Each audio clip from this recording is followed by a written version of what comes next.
warning for holiday travelers. It could be tough, very tough, to get to where you want to go this holiday season. We're in for some nasty weather all across a major section of the country. We're talking rain. We're talking snow. We're talking bitter cold, a blast of it over the next several days. And the timing is incredible and not in a good way, with nearly 113 million Americans expected to travel for these holidays, more than a third of the country.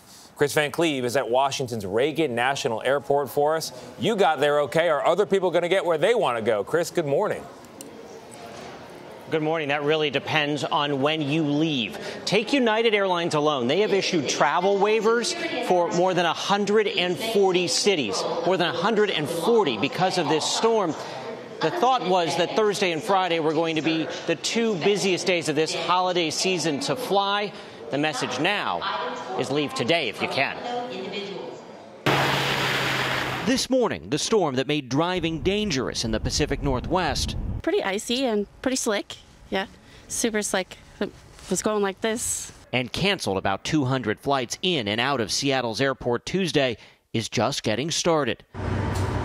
The system is now lining up to bring crippling snow and frigid temperatures to major Midwest airport hubs in Detroit, Minneapolis, and Chicago. I really don't want to miss Christmas with my two boys and my husband. Kelsey Hicks is trying to beat the storm that could steal Christmas. She's at a conference in Chicago and moved up her flight to Thursday morning, hoping to beat the snow and get back to her family in Arkansas. I'm a little nervous that things aren't going to work out like I hoped they would. 165 million Americans coast to coast are in the path of this blast of winter weather, hitting just days before Christmas. I'm glad I'm leaving today.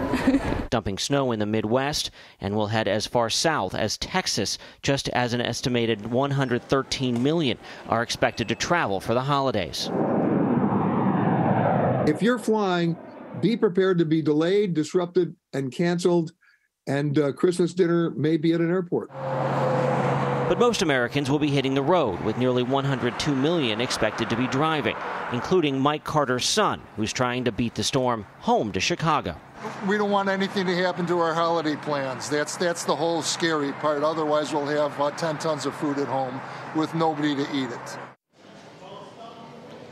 Why is it so significant that a storm is barreling down on Chicago? It is a huge connecting hub. 3 of the nation's biggest airlines have hubs at airports there. United over Thanksgiving said roughly 1 in 5 of all of its passengers passed through Chicago.